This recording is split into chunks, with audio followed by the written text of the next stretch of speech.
In the dense, untouched forests of North America, something strange is lurking. A creature shrouded in mystery, terrifying and enormous. Bigfoot. Sasquatch. Whatever name you give it, reports of this elusive being stretch across centuries and are filled with details that defy logic. Skeptics claim it's all folklore, but the people who have encountered it firsthand tell a different story, one filled with fear, haunting memories, and unanswered questions. For generations, whispers have echoed through these woods, tales told around campfires, each story more chilling than the last. Today, we delve into the heart of these mysteries, to examine the evidence, the sightings, and what science has to say about the creature that continues to captivate and terrify. Our journey begins in 1924, amidst the rugged wilderness of British Columbia, Canada. Picture yourself in this unforgiving landscape, dense forests as far as the eye can see, towering trees casting long, eerie shadows. It's here that Albert Ostman, a prospector driven by the lure of gold, would experience a terrifying encounter, one that would change his life forever. I was a seasoned outdoorsman, no stranger to the solitude of the wilderness. But one night, as darkness fell and the forest came alive with unseen sounds, something stirred in the undergrowth. I awoke to a terrifying realization. I was being dragged, my sleeping bag constricting me, pulled by an unknown force through the unforgiving terrain. Imagine the fear, the confusion, as I was carried deeper and deeper into the remote wilderness, the sounds of my captor's heavy footsteps echoing through the trees.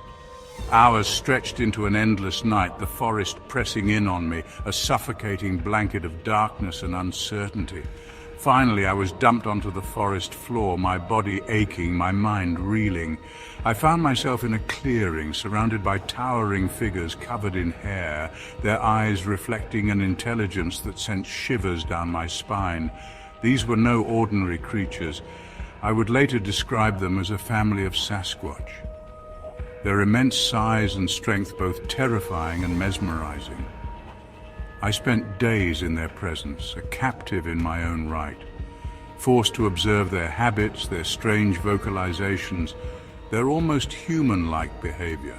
The smell, I would later recall, was overpowering, a musky stench that spoke of immense power and a primal connection to the forest. My escape was nothing short of miraculous, a desperate scramble for freedom under the cover of darkness. I never forgot the terror, the feeling of utter helplessness in the face of something so powerful, so utterly alien. My story, dismissed by some as the ramblings of a madman, continues to fascinate and terrify. Was it a delusion, a trick of the mind brought on by the solitude of the wilderness? Or did I truly come face to face with the creatures we call Bigfoot? The answer, like the creature itself, remains elusive. And so the legend of Albert Ostman and his encounter with the Sasquatch endures, a tale of mystery and the unknown. Our quest for answers takes us to Bluff Creek, California, 1967. Here, amidst the towering redwoods, a piece of footage would surface, a piece of film that would ignite a firestorm of debate and become the most iconic piece of evidence in the search for Bigfoot. Roger Patterson and Bob Gimlin, two amateur filmmakers, ventured into Bluff Creek that year, our cameras rolling, hoping to capture something extraordinary. What we found would exceed our wildest expectations. As we rounded a bend in the creek bed, we came face to face with a sight that would stop our hearts. A large, hairy, bipedal creature striding confidently across the clearing. I managed to capture the creature as it turned, seemingly glancing at the camera with an almost human-like curiosity. The footage, grainy and fleeting, would become known as the Patterson-Gimlin Film, or simply Patty after the creature captured on film. The image is seared into our collective consciousness.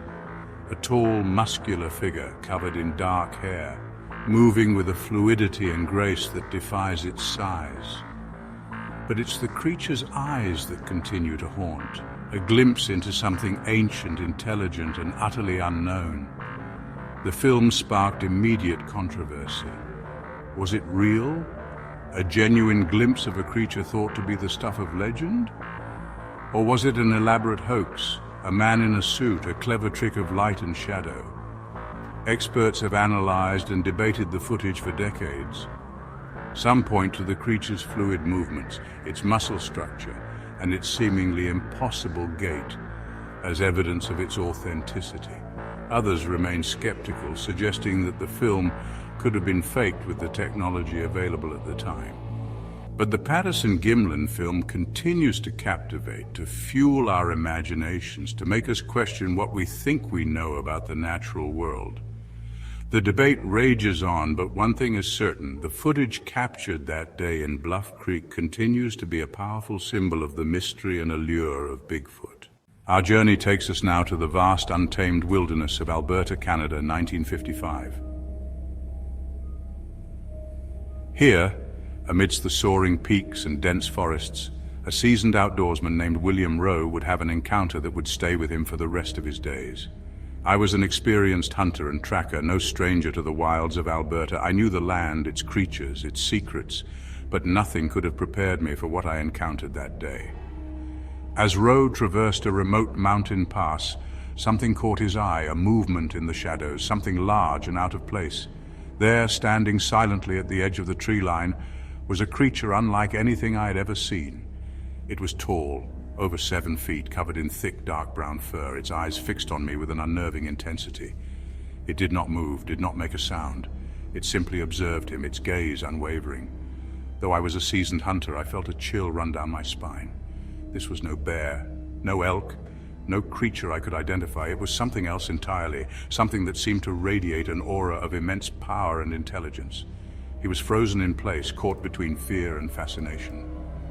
The creature's eyes were the most unsettling detail, filled with an intelligence that seemed both human and something else, something ancient and unknowable.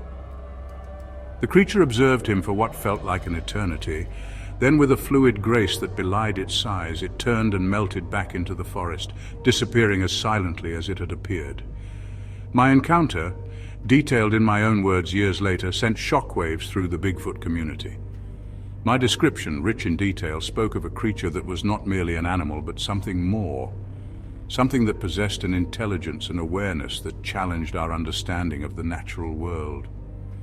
The encounter left Rowe shaken, haunted by the creature's gaze, the feeling that he had looked into the eyes of something truly extraordinary. He carried the secret with him for years, reluctant to share his story for fear of ridicule.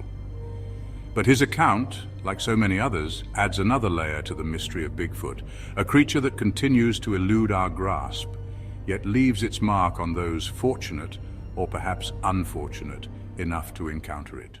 Our search for evidence takes us to the foothills of Mount Skookum in Washington state. The year is 2000, and a team of researchers, driven by the tantalizing possibility of proving the existence of Bigfoot, are about to stumble upon a piece of evidence that will send ripples through the scientific community. We were not searching for footprints that day, not specifically. We were there to document sightings, to collect eyewitness accounts, to piece together the puzzle of Bigfoot's existence. But as they made their way through the dense undergrowth, something caught their eye. A set of massive tracks, deeply impressed in the muddy bank of a small creek.